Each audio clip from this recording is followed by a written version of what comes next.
Assalamualaikum warahmatullahi wabarakatuh. Pancasila adalah jati diri bangsa Indonesia sebagai falsafah, ideologi, dan alat pemersatu bangsa Indonesia. Pancasila merupakan pandangan hidup, dasar negara, dan pemersatu bangsa Indonesia yang majemuk. Begitu besar pengaruh Pancasila terhadap bangsa dan negara Indonesia. Kondisi ini dapat terjadi karena perjalanan sejarah dan kompleksitas keberadaan bangsa Indonesia seperti keragaman suku, agama, bahasa, daerah, pulau, adat istiadat, kebiasaan budaya, serta warna kulit jauh berbeda satu sama lain. Tapi mutlak harus dipersatukan. Begitu banyak permasalahan yang sedang bangsa kita hadapi, mulai dari yang sepele sampai ke persoalan yang vital. Sebenarnya, semua persoalan bisa diselesaikan apabila rakyat Indonesia sudah menjiwai Pancasila. Tetapi negara hanya meninggikan keilmuan, ilmu pengetahuan, tidak adanya pendalaman Pancasila, penerapan Pancasila. Pancasila sebagai pandangan hidup.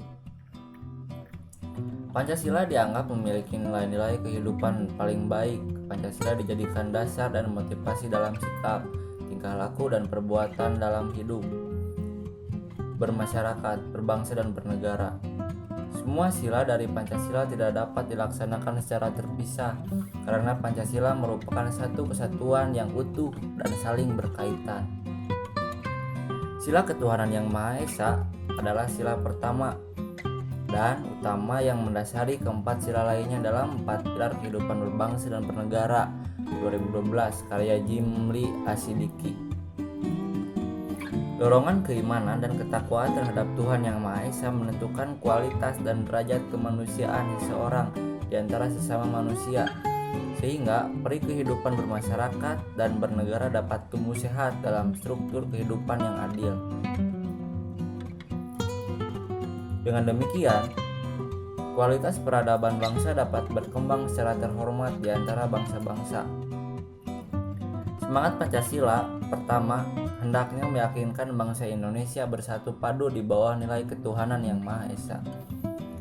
Perbedaan-perbedaan di antara sesama warga negara Indonesia tidak perlu diseragamkan, melainkan dihayati sebagai kekayaan bersama yang wajib disyukuri. Keragaman di Nusantara harus dipersatukan dalam wadah negara Indonesia yang berdasarkan Pancasila. Maka, dalam kerangka kewarganegaraan, tidak perlu dipersoalkan mengenai etnis, agama, warna kulit, bahkan status sosial seseorang.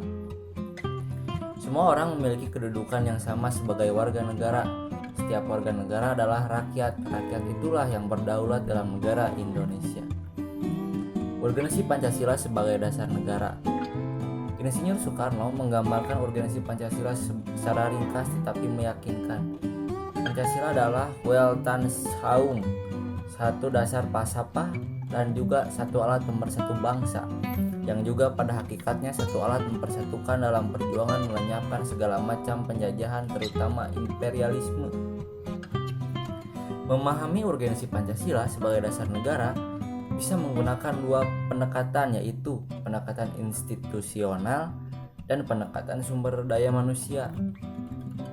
Pendekatan institusional adalah membentuk dan menyelenggarakan negara yang berdasarkan pada nilai-nilai Pancasila, sehingga negara Indonesia dapat mewujudkan tujuan negara atau terpenuhinya kepentingan nasional.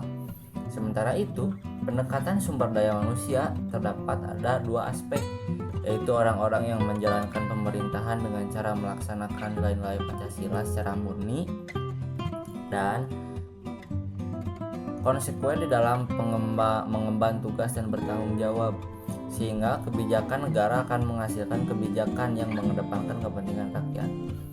Tetapi melihat kejadian yang jauh dari sikap penerapan nilai-nilai Pancasila pada Indonesia, seperti masyarakat yang hanya memeluk agama tertentu karena faktor mayoritas sehingga ia tidak bisa menjalani ajaran agamanya dengan baik, sikap tidak adil terhadap sesama hanya karena perbedaan suatu hal, aksi bentrok antar suku karena rendahnya kesadaran dan rasa persatuan, dan perlakuan tidak adil di beberapa tempat sosial karena faktor perbedaan ras. Untuk mengatasi beberapa masalah yang ada, perlu pemahaman yang mendalam terhadap urgensi Pancasila sebagai dasar negara. Dalam pemahaman tersebut ada tahap implementasi, yaitu tahap yang selalu memperhatikan prinsip-prinsip good governance, antara lain transparan, akuntabel, dan fairness, sehingga akan terhindar dari KKN, yaitu korupsi, kolusi, dan nepotisme. Dan warga negara yang berkiprah dalam bidang bisnis harus menjadikan Pancasila sebagai sumber nilai-nilai etika bisnis yang menghindarkan warga negara melakukan free fight liberalism. Tidak terjadi monopoli dan monopsoni, serta warga negara yang bergerak dalam bidang organisasi kemasyarakatan dan bidang politik. Maka Indonesia akan mencapai tujuan cita-cita yang dicita-citakan seperti yang diharapkan para pejuang kita pada masa dulu, jika rakyat Indonesia menerapkan nilai-nilai yang terkandung dalam Pancasila. Oke, sekian dari saya. Wassalamualaikum warahmatullahi wabarakatuh.